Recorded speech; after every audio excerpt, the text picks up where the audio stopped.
पुरुषोत्तम भगवान नारायण विष्णु भगवान, उन्हीं का स्वरूप जो है 16 कला संपूर्ण श्री कृष्ण हैं। और भगवान श्री कृष्ण ने जो संदेश दिया गीता के माध्यम से, वो बड़ा अद्भुत संदेश है। उन्होंने ये कहा, गीता में हृदयम पार्थ, गीता में सारमुत्तमम, गीता में ज्ञानमत्य उग्रम, गीता में ज्ञान अव्ययम। अर्जुन, जानना चाहते हो कि गीता क्या है? ये मेरा हृदय है और ये उत्तम सार है। अगर व्यक्ति ये सोचे कि मुझे बहुत नहीं, सार में कुछ बता दो, कि अगर ज्ञान का सार जानना हो तो गीता ही सार है। गीता में परमम गुह्यम, और गीता तो वह रहस्यात्मक ज्ञान है जो अभी तक छिपा हुआ था। गीता में परमो गुरु भी कहा गया। गीता में ज्ञान अव्ययम, ज्ञानम अव्ययम, अविनाशी ज्ञान है ये, जो सदा रहेगा। मतलब वही ज्ञान होता है जो घूम फिर कर किसी न किसी रूप में हर युग में हर पीढ़ी के सामने आता है, तो जिसके द्वारा मनुष्य का कल्याण होता है। गीता में चौत्तमम स्थानम, गीता में परमम पदम, गीता में परमम गुह्यम, गीता में परमो गुरु। उससे पहले भगवान ने कहा था, गीता में ज्ञानम अति उग्रम। कोई बहुत तेजस्वी ज्ञान होता हो तो वो गीता ही है। इसलिए आप सोच सकते हैं कि जिसे भगवान श्री कृष्ण स्वयं ये कहते हो कि मेरा हृदय अगर तुम जानना चाहते हो कहाँ है, तो गीता ही मेरा हृदय है। गीतायाः श्लोक पाठेन गोविंद स्मृति कीर्तनात् साधु दर्शन मात्रेण तीर्थ कोटि फलम लभेत। ऐसा कहा गया है, गीता का पाठ करे व्यक्ति और गोविंद का कीर्तन स्मरण करते हुए, उनकी याद हृदय में बसाए हुए उनका कीर्तन भजन करता हो, और ज्ञानी ध्यानी गुरुजनों के प्रभात में दर्शन होते हों, तो कहते हैं करोड़ों तीर्थों का फल व्यक्ति को प्राप्त हो जाता है। तो आप समझ सकते हैं कि गीता कितना महत्वपूर्ण ग्रंथ है। और ऐसे ग्रंथ को सुनने का और उसके संदेश को ग्रहण करने का अवसर यदि पुरुषोत्तम मास में मिलता है तो ये कितनी बड़ी बात होगी। हरि सम जग में कछु वस्तु नहीं, प्रेम पंथ सम पंथ, और सदगुरु सम सज्जन नहीं, गीता सम नहीं ग्रंथ। कहते हैं पूरे जगत में परमात्मा से बढ़कर कोई भी मूल्यवान वस्तु नहीं है, और संसार में एक ही मार्ग सबसे ऊंचा मार्ग है, एक ही रास्ता सबसे बड़ा रास्ता है। वह रास्ता है प्यार का रास्ता। प्रेम प्यार का रास्ता दुनिया में सबसे बड़ा रास्ता है कि कोई भी झगड़ा फसाद ताकत बुद्धिमानी कुछ भी लगाओ, लेकिन जो बात प्रेम से बन सकती है वो किसी और रास्ते से नहीं बन सकती। और इसी तरह से कहते हैं मित्र बहुत हो सकते हैं, लेकिन जो आपका हित करता हो, ऐसा जो आपका सगा बन सकता है दुनिया में, वो केवल मात्र आपका गुरु है। और अगर ग्रंथ के रूप में देखना चाहो तो जिसके द्वारा आपको भगवान का संदेश मिले और जीवन ऊंचा उठे, तो वो तो ग्रंथ गीता ही है। तो आप इसकी महिमा समझ गए, और महिमा समझे हैं तो इसका मतलब ये होता है कि इस महिमा को समझते हुए हमें अपना कल्याण करना चाहिए। तो अब प्रश्न आता है कि भगवान हमारे लिए क्या संदेश दे रहे हैं। तो मैं आपको आज का संदेश भगवान श्री कृष्ण ने जो हमारे लिए दिया वो आपको सुनाना चाहता हूँ। क्योंकि गीता की महिमा आपने सुनी, भगवान श्री कृष्ण के विषय में सुना, तो अब ये जानना बहुत जरूरी हो गया कि उन्होंने हमारे लिए दिया क्या, क्या क्या संदेश दिए। तो 700 श्लोक हैं। अब उनमें से आप चुनकर कुछ फूल सुगंधित उठाइए। तो भगवान कह रहे हैं प्रशांत मनसम हेनम योगिनम सुखमुत्तमम उपैति शांत रजसम ब्रह्मभूत कलमशम। कहते हैं अर्जुन, जिस व्यक्ति के मन में शांति नहीं प्रशांति हो, ऐसा कोई योगी होता हो, और शांत रजसम, जिसका रजोगुण शांत हो गया हो, ऐसा व्यक्ति रजोगुण से रहित हो, मतलब ऐसा रजोगुण जो व्यक्ति को हर समय आवेश में रखता हो, हर समय व्यक्ति को जो है दौड़ाता रहता हो, बेचैन किए रहे। तो ऐसा रजोगुण व्यक्ति के अंदर से जब शांत हो जाता है और शांति से प्रशांति की ओर व्यक्ति यात्रा करता हो, तो ऐसे व्यक्ति को, जिसे कहा गया कलमशम, ब्रह्मभूत कलमशम, जिसके कलमश जो है वो नष्ट हो गए हों, मतलब जिसने अपने पापों को जला दिया हो। उपैति शांत रजसम ब्रह्मभूत कलमशम, ऐसा व्यक्ति जो है परमात्मा के परम आनंद को प्राप्त करता है, क्योंकि वो भगवान का हो जाता है। मतलब क्या कहा गया है? ये कहा गया कि प्रत्येक व्यक्ति को 3 चीजों पर विशेष ध्यान देना है और फिर चौथे में प्रवेश करना। पहली बात, हर व्यक्ति प्रशांत मन वाला बने। तो सभी के मनों में अशांति हर समय चलती रहती है, बेचैनी, कुछ न कुछ खलबली, और कितनी चलती है कि हमारी नींद भी नींद नहीं रह गई है। नींद में भी व्यक्ति के मस्तिष्क में कुछ न कुछ चलता रहता है। सो भी गए हों तो दिमाग में कुछ चल रहा होता है। वो जो क्वालिटी वाली नींद चाहिए ना आदमी को, गुणवत्ता वाली, वो नींद नहीं रह गई है। बेचैनी, खलबली बहुत ज्यादा है, और व्यक्ति अपने अंदर से इतना ज्यादा व्याकुल हो गया कि उसको अगर आप बात करें तो पहले तो लगता है शांत है, थोड़ी देर बात करते करते अगर उससे कोई एक सवाल 3 बार पूछ लिया जाए, इतना आपे से बाहर हो जाता है जैसे उसके अंदर कोई ब्लास्ट हो गया, एकदम ज्वालामुखी फटने लगता है, गुस्से में आ जाएगा, चीखने चिल्लाने लग जाएगा। इस युग में सबसे बड़ी समस्या एक ही हो गई है, आदमी का मन बहुत ज्यादा अशांत है। और अगर आपने उन्नति करनी है जीवन में तो शांति तो चाहिए भाई। चैन से घर में, जीवन में जी सके आदमी, चैन की नींद सो सके, तो ही उसके जीवन में खुशियां हैं। कहीं भी चैन नहीं है।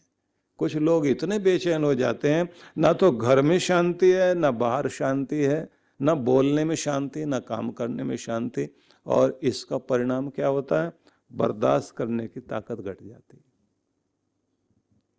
ना एडजस्ट कर पाता आदमी।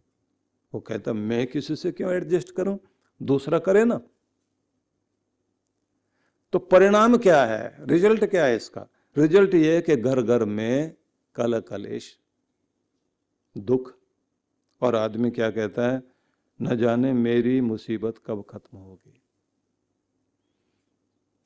क्या करना चाहिए?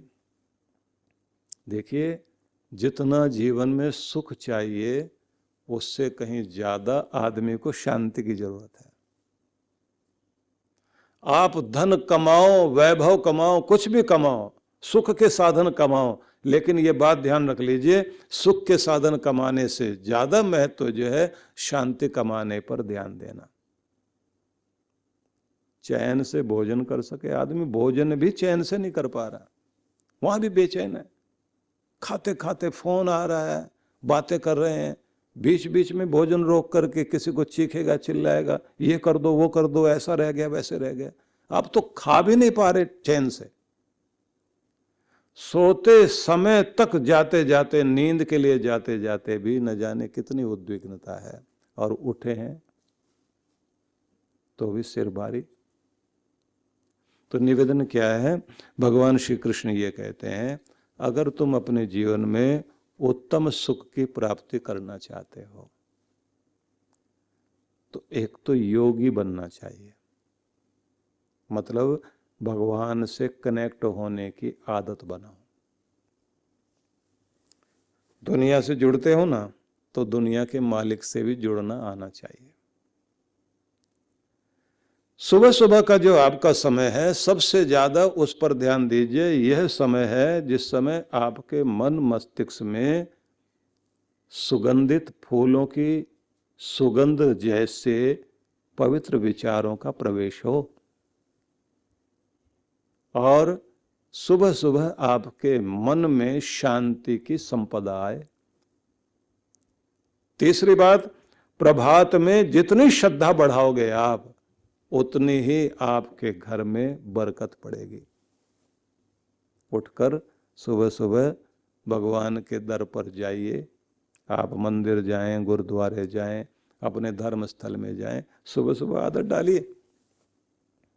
तो अगर आप चाहते हैं कि हमारा जीवन बहुत अच्छा बने, तो कृष्ण भगवान की पहली बात तो ये ध्यान रखनी है, वो कहते हैं मन को शांत नहीं प्रशांत बनाओ। ऐसी शांति जो थोड़ी देर के लिए नहीं, आपके 24 घंटों में आपके मन में शांति रहे और होठों पर मुस्कुराहट रहे। देखिए, शिव जी के माथे पर चंद्रमा है, तो क्या दर्शाता है कि सजाने वाली अगर कोई चीज है माथे पर, तो एक शांति, शीतलता। चंद्रमा प्रतीक है ना इस बात का, सिंबल है शांति का। चंद्रमा से शांति मिलती है, तो शिव जी ने माथे पर क्या सजाया? शांति। आप भी अपने माथे पर क्या करेंगे? शांति सजाएं। भारत में जो है तिलक लगाने की परंपरा है, और विशेष रूप से जो है चंदन का टीका बीच में जरूर लगाते हैं। तो उसका मतलब क्या होता है कि भाई माथा तो शांत रहना ही चाहिए। जिसका माथा गर्म है वो आदमी किसी न किसी से भिड़ेगा जरूर, अशांति लेकर घर में आएगा। आपके देश का उत्तर भाग हिमालय का भाग है, और वहाँ सबसे बड़ी खासियत क्या है? वहाँ पर है शांति, शीतलता, और वहीं से पानी, नदियाँ बहते हुए आपके देश को सींच रही हैं। तो ये भारत का माथा है, सिर है, हिमालय जो है। तो ये क्या दर्शाता है कि आदमी को अपने माथे को, सिर को शांत रखना चाहिए। और कमाल की बात यह है, बर्फ पड़ी हुई है वहाँ पर, वो ठंडक दे रही है। जैसे जैसे आपकी उम्र बढ़ने लग जाए ना, तो आपके सिर पर भी बर्फ पड़ने लगती है। वो बर्फ कौन सी? प्रकृति देती है, बाल सफ़ेद कर देती है। बाल सफ़ेद हो गए तो इसका मतलब क्या है? वो जो होता है ना, जब लड़ाई चल रही होती तो बीच में समझौते के लिए सफ़ेद झंडा खड़ा कर देते हैं कि संधि करो, झगड़ा हटाओ। तो जैसे जैसे बाल सफ़ेद होने लग जाएं, तो ज़्यादा झगड़े बगड़े में मत पड़ो, थोड़ा शांति की तरफ चलना शुरू करो। पूरी ज़िंदगी क्या कलह कलेश में बिताओगे? लेकिन फिर काले करने के बाद आदमी कहता मैं तो अभी हूँ जवान, अभी लड़ूंगा। लड़ना है तो अपनी समस्याओं से लड़िए। तो कुछ बातें मैं आपको बताऊंगा जो आप लोग बहुत ध्यान देंगे।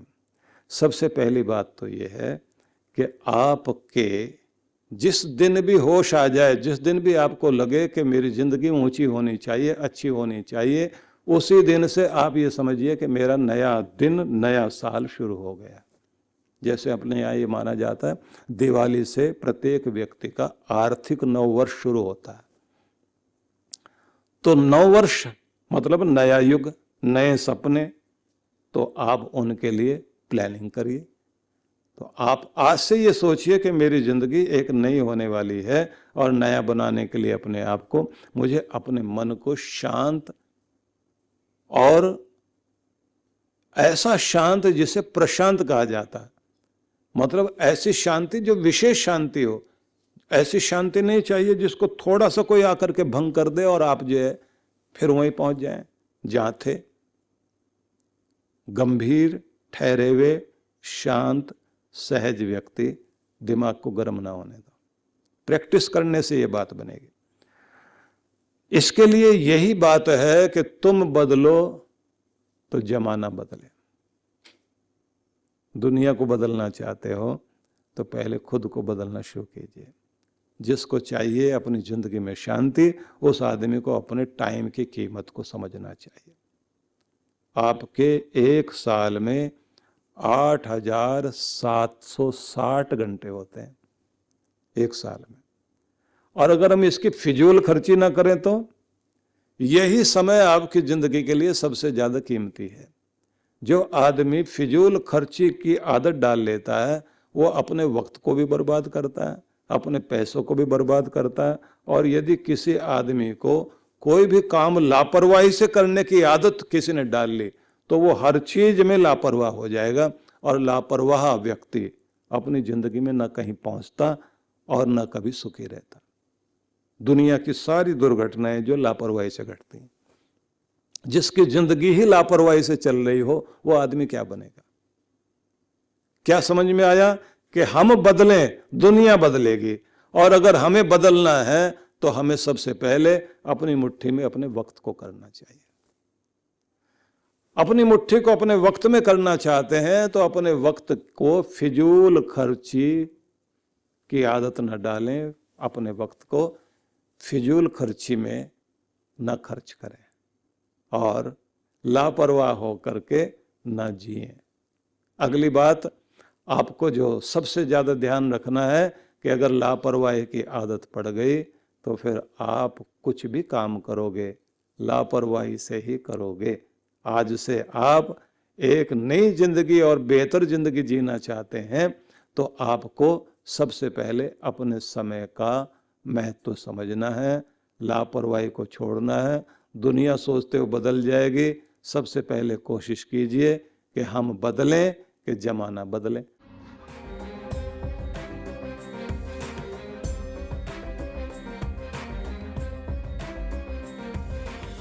अन्नपूर्णे सदा पूर्णे शंकर प्राण वल्लभे ज्ञान वैराग्य सिद्ध्यर्थम भिक्षाम देहि चा पार्वती। अर्थात हे अन्नपूर्णे, आप सदा पूर्ण हैं, भगवान शंकर की प्राण वल्लभा हैं। हे माँ पार्वती अन्नपूर्णा, आप मुझे भिक्षा दे जिससे हमारे ज्ञान वैराग्य की शुद्धि हो जाए। सेवा आज जिस संस्थान का पर्याय बन चुकी है वो है पूज्य श्री सुधांशु जी महाराज के सानिध्य में संचालित विश्व जागृति मिशन। सेवा के क्षेत्र में मिशन की एक और नई पहल अन्नपूर्णा योजना। इस योजना में आप अपने एवं अपने परिवारजनों के जन्मोत्सव, विवाह की वर्षगांठ तथा दिवंगत परिजनों की पावन स्मृति में आनंद धाम आश्रम में स्थित गुरुकुल के ऋषि कुमारों एवं वृद्धाश्रम के वृद्ध जनों को सहभोज करा सकते हैं। इस अवसर पर प्रातः गुरुकुल के ऋषि कुमारों द्वारा वैदिक मंत्रोच्चारण के साथ आपके एवं आपके परिवार की मंगल कामनाओं के निमित्त यज्ञ का आयोजन किया जाता है। यजमान की सुख, समृद्धि और दीर्घ आयु के लिए प्रार्थना भी की जाती है। दोपहर को सहभोज का आयोजन होता है। आप सपरिवार आनंद धाम पधारे, यज्ञ में भाग लें और अपने हाथों से भोजन कराकर पुण्य लाभ एवं आत्म संतुष्टि के भाव से जीवन को आनंदमय करें।